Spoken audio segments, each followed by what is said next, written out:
Hi, everyone. My name is Christa. I'm Practical Astros. I'm here with my Astera Sophia Kairos buddy, Shawna. Hi, Shawna. Hi. We are going to talk about November 12th through November 18th. It's a Wednesday to Wednesday. It's a Hermetic week. We did that on purpose. Yeah, we're just going to jump in. A little fun fact is that I used to believe that the world would end on November 12th because I would have nightmares as a kid that was the day of the apocalypse. So whenever it comes up, I'm like, are Yeah. we going to make it another year? So here we're at. And to start off for this week, well, we're going to look at four for this week. So Mercury, Mars together in Sagittarius. Then we're going to look at Sun trining Jupiter and Saturn. And we're going to look at Mercury retrograding back into Scorpio. Mercury will have been retrograding for a few days. I think it retrogrades on the 9th. So this whole week, we're going to have a Mercury retrograde into Sag, but it will go back into Scorpio.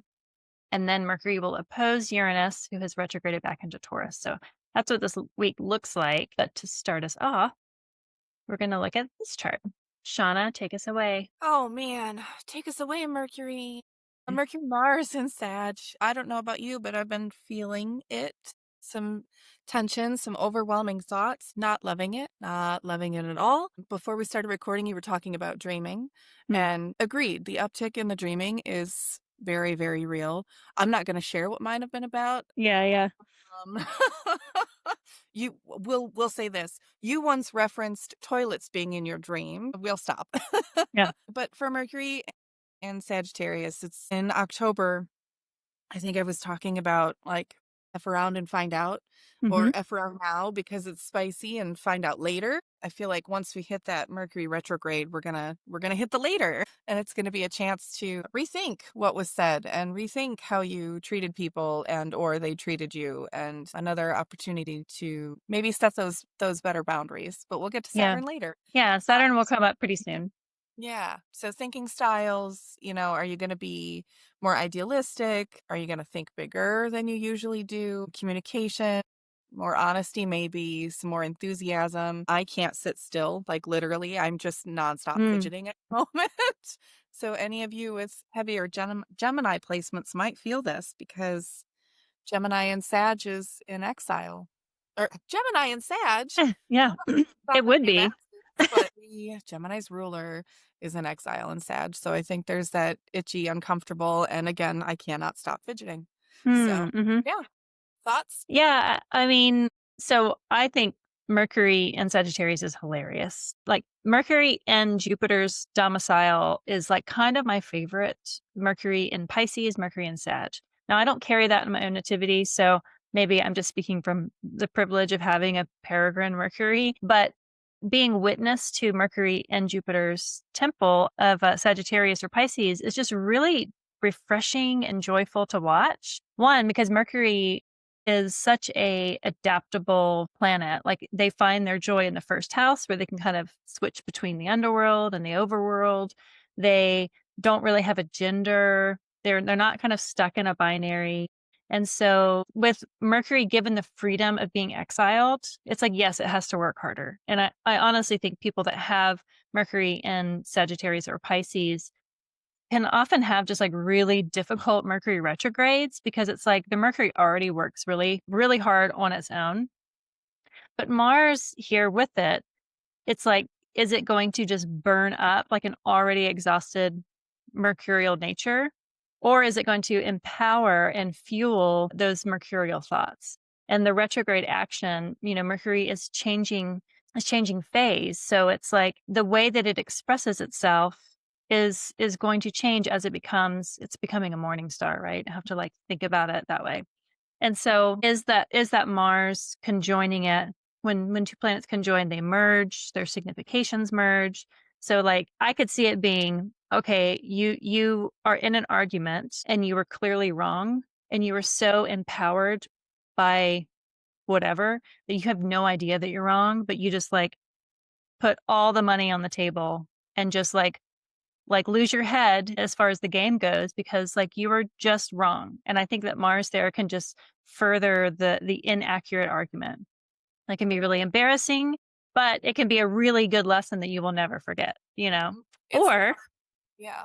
or it'll just be really quick and maybe some mistakes happen I think really for Cancer risings, which you are, having this be in your 6th house, it could be like a really quick, unfortunate, fiery disposition of some sort of, routine or even something like kind of going crazy with your pets. I could see it being in like a mundane, like just like, holy shit, I have to deal with this right now, but it'll be really quickly over. If you're in a Mercury perfection year, I think that it might be a little bit louder, but they came together in Scorpio. And I think that was really difficult. And then this round, I don't know. I think maybe it'll reference that Scorpio conjunction, but to me, it's like it feels like it'll just happen quicker and with less like long-term effects. That's what I'm hoping. Yeah, like it burns off faster. Yeah. Yeah, Yeah. but definitely like some restlessness and some maybe foot and mouth kind of, you Yes. know. That's also can be hysterical. Mhm. Hope with a Yeah. good. I mean, Mars is at home in Scorpio and it's very empowered in Scorpio. Mars and Sagittarius is like, well, I mean, it just feels like less of like like if you have an argument with somebody and you're just like, you've saved up a lot of collateral to like condense down into like a really painful blow. That's the Scorpio. The Sagittarius Mars is kind of like, I accidentally just like touched a nerve, but I really didn't mean it.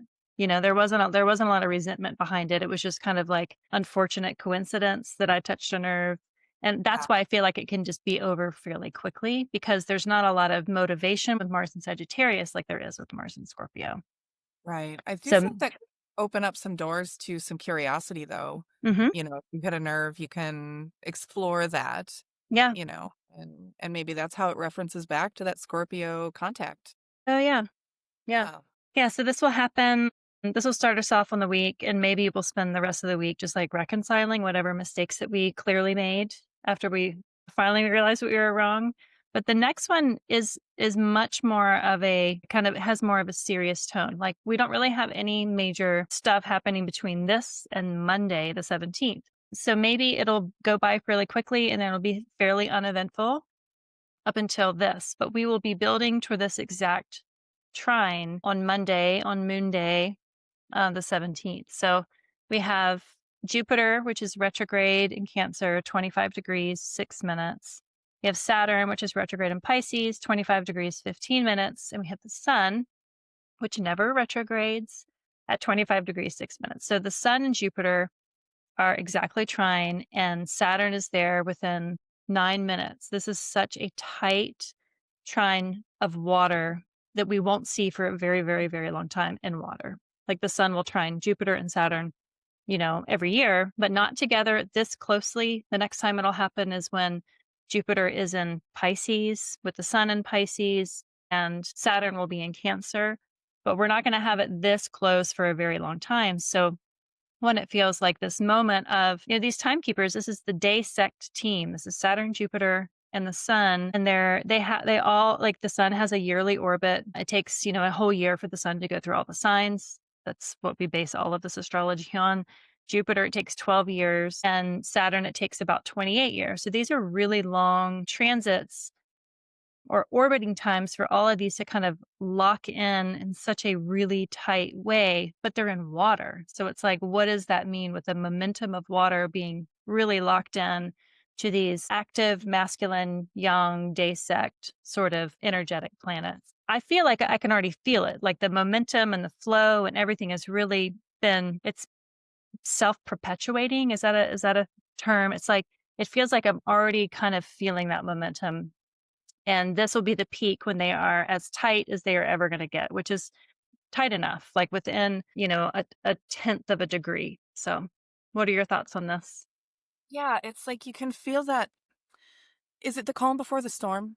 Even, Mm. Hmm. you know, while you're describing these things, I just keep thinking about this water trine and almost like what are they called? The water spouts? Like The geysers? the no, they're like a tornado but over water. Yeah. Yeah. Is it a water spout? Is it a water spout? I don't know. Somebody's yelling at us right now. It feels like the stories of those 3 are just kind of colliding together, Hmm. and I was looking at the decans that they're sitting in. They're sitting in the decans of the night team, right? We've got Venus. Venus, Mars, and the moon. That's really cool. Wow. Yeah. So there's that connection, and it almost feels like that, forgive me, but masculine feminine collision which is really palpable in mundane society at the moment. So I don't know. I feel like there's a pretty big storyline that's going to unfold with this, even without looking at some of those other outer situations that have been happening. But yeah, it feels like there's a buildup of pressure for sure. Yeah. Yeah. Yeah, and Jupiter and Saturn will continue their retrogrades for a few months. The sun will move out of Scorpio and go into a fire sign. And so like whatever story, because to me the decans are really like the Yeah. storytellers. Yeah. Whatever story is really being that pressure, that water pressure that is being focused on within that story, the sun will continue on, but Jupiter and Saturn are going to be reconciling with this throughout the winter. And I think it's March 11th when Jupiter goes direct. So if you think of, the next 5 months, 4 months at least of having this, also in March, Saturn is going to go back into Aries. Yeah. Like, I guess like the word that comes up to me for this is like compassion for the story. Okay. Like, have compassion, have some grace about it, and don't Yeah. try to, like, fix it, but just receive it. Like, if water doesn't have a form of its own, it fills whatever container you put it in. So what kinda container do you have for this story? Look at the water houses in your chart. Like, for me, it's my 1st, 5th, and ninth. And so what sort of story can I find in that as water rising? It's gonna be your same axis, your same triad too. Have that container and then, like, just reflect on that container for the next, like, couple of months, like, through the winter. Like, what does this story mean? Because it's a bigger story. Having these bigger outer planets like Jupiter and Saturn, and then the sun locking in with that, it's telling a bigger story. And the sun will make the movement. So whatever house Scorpio is really is the one that, like, moves first, and then the remaining houses are the ones that gonna kinda have to sit with it. How are they reconciling? Because the sun, that Scorpio house has already kind of moved on. I think it's, like, an incredible opportunity for healing and connection, like psychic and spiritual intelligence, like tapping into that. But I don't think that it'll be necessarily easy because water can be heavy, like just physically heavy. I mean, like before recording, Shawna like accidentally grabbed her umbrella before thinking it was like her phone stand. And I was like, baby will need an umbrella. And I think it's for this. Like, you're going to feel like you're going to need an umbrella for the amount of water and flow and fluidity that will happen during this trine.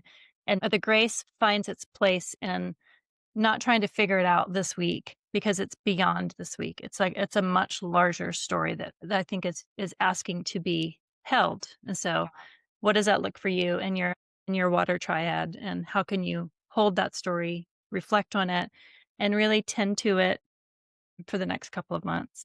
Throughout these, I mean, among these three planets, it feels like a full moon moment. It feels like that culmination of a cycle in a sense, Yeah. and start to get, like you said, receiving the information, and then you can start to digest it and then figure out what to do with it. Yeah. Yeah. Yeah. As someone that likes to fix things, I look at moments like this and I'm like, great. Like, Mm. I'm not going to be able to fix this. I'm not going to be able to immediately have a solution. And, Mercury is retrograde. And so it's retrograding the next day into a water sign. So Mercury is going to come back and almost like take the place of the sun. It trines Saturn next week.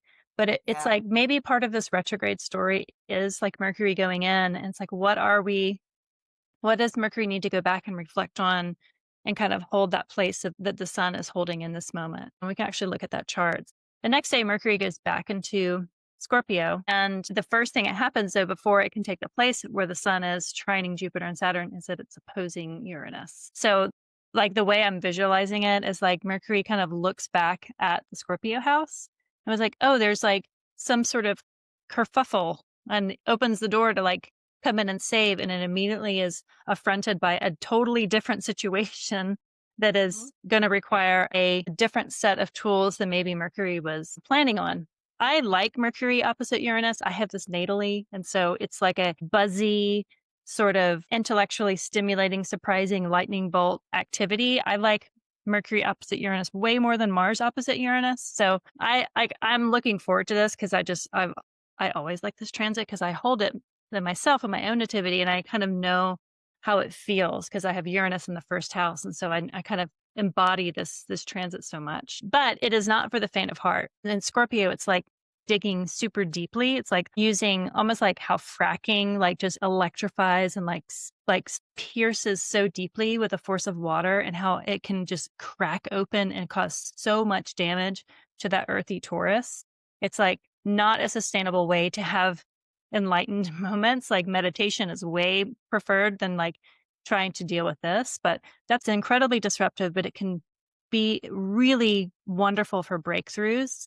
And maybe that's what we need during this Mercury retrograde journey that we're currently in. What about you? Yeah, between the Scorpio Taurus, when we've got the Mercury Uranus opposition, it feels visceral. It's Mm, like in the body, right? mm-hmm. It's in the body. And the ideas, even if they're mental, the ideas are tangible somehow. So I feel like you're right. It's just going to backtrack and upend everything. I keep seeing all the memes about flipping tables, and that Mm, feels legit in this instance. yeah. Yeah. Yeah. And I put this on this week. We do Wednesday to Wednesday, but usually we don't talk about the Wednesday Next. until the next week. And we're going to talk about this again because I felt it was important to kind of give you the heads up, a week ahead. But we will also talk about it the day of, because the moon here is like 10 degrees away. Basically, it's a balsamic moon. So the moon is getting into its dark phase. It's probably near Lilith at that point because it's around those degrees. The moon is incredibly dark. And when Mercury opposes Uranus, the moon is in that same sign. I do feel like the moon is fallen in Scorpio. And so like the moon, the body, the physical reception can be really hard. And I think that we would feel this in our bodies more than if it were in any other sign, just because the moon is fallen here. I'm glad Mars is out of Scorpio for this moment. Yeah. I think that will be a blessing. But Venus and the moon, which are both of the rulers of Taurus, are in Scorpio. So they're both not in great condition or an expected condition. And so they have to work harder. They look to the ruler of Scorpio, which is Mars, is out of sight because it's in the adjacent sign. So it's just kind of like you're on your own for this one, but that's kind of part of like spiritual enlightenment, is like no one can hold your hand for those big breakthrough moments. And so if you can do any sort of preparation for it, taking care of your body, Yeah. getting rest, not choosing to have really difficult conversations on Wednesday, maybe not even on Tuesday, like building up to it. Water, yeah, float tank, deep baths, walking near moving water, anything like that that just really helps like nourish. That's what I would recommend, because we still have Jupiter and Saturn fairly tight together in that trine to each other, and then to everything in that Scorpio house. So tons of water still. Yes. but but allowing yourself to feel it. Yeah. But breeze. Don't. But Buddy's like, tell me about it. And maybe that also is like kind of what Buddy just did, is like he expressed it out, and Yes. he's like, that's my name. Yeah. I'm making my camera Speaking out the emotion so it doesn't become stagnant. stagnant. Yeah. A friend of mine, it's funny, I read, it's not funny what happened to her, but it's funny that it's coming up, that she was bit by a dog Oh God. through a fence. Like it was really like it happened super quickly, and it was traumatic, and she had to go to the ER, and she was on a date, and it was just like Wow. all this stuff happened. And then when I read the message, I like messaged her, and I was like, there's a name for like if you had in a car accident or had like a panic attack or anything that is really traumatic in the body, where you have a rush of adrenaline that runs through your body. Like it's important to not let that adrenaline just like stay in it. And so it's like you do these like kind of like flingy lymph dance, like jumping on a trampoline or just getting it out and moving that adrenaline out of the body so that it doesn't stay stagnant and then become masked and then come out and in ways of dis-ease later on. Like it's a thing, right?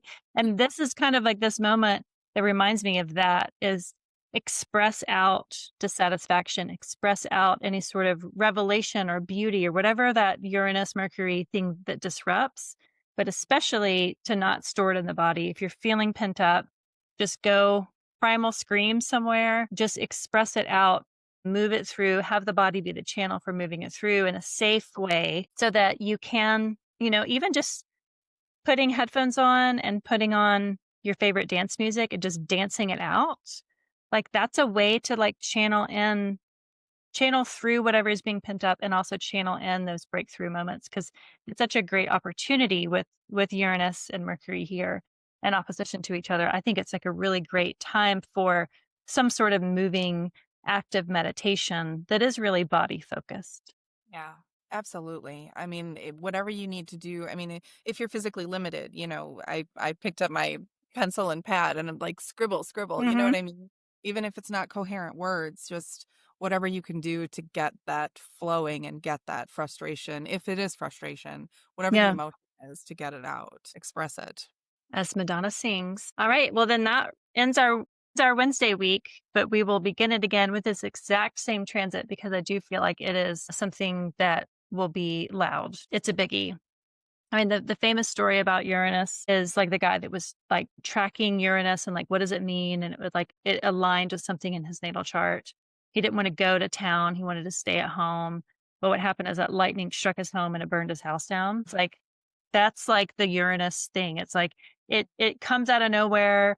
It's shocking, it's surprising, it's like revealing, it's illuminative, but it can fundamentally be just liberating and having Mercury opposite Uranus there can be that liberating, but in the moment, maybe disarming because it's so disruptive. So, what Patrick Watson says, malefic in the moment, but benefic in the long run. That's kind of how Uranus transits can be. So, maybe all have really beautiful, enlightened, meditative moments through dance or, I don't know, any sort of other moving meditation and not let it storing in our bodies. So, Wow, this is a good time if you know anything about Ganesha, this is a great time to talk about Ganesha, mm, remover of hmm obstacles, the things that are standing in your way that you don't even realize. well, and with that, I wanted to pull a card for this week. My favorite new deck is the Wandering Star deck.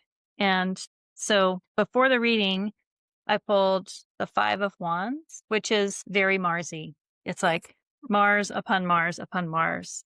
And so I think taking that Mars energy and fueling it in whatever way you can, it's like taking the action, make it happen so that it doesn't sit around and become putrid. It's like, again, it's just channeling it through so that it doesn't get stuck. And Mhm. yeah, with that, we'll wrap up. My name's Krista, Practical Astros. What's your name, Shaw Shawna? I'm Shawna. I'm Shawna, smart astro. And we will see you again in a week. Bye.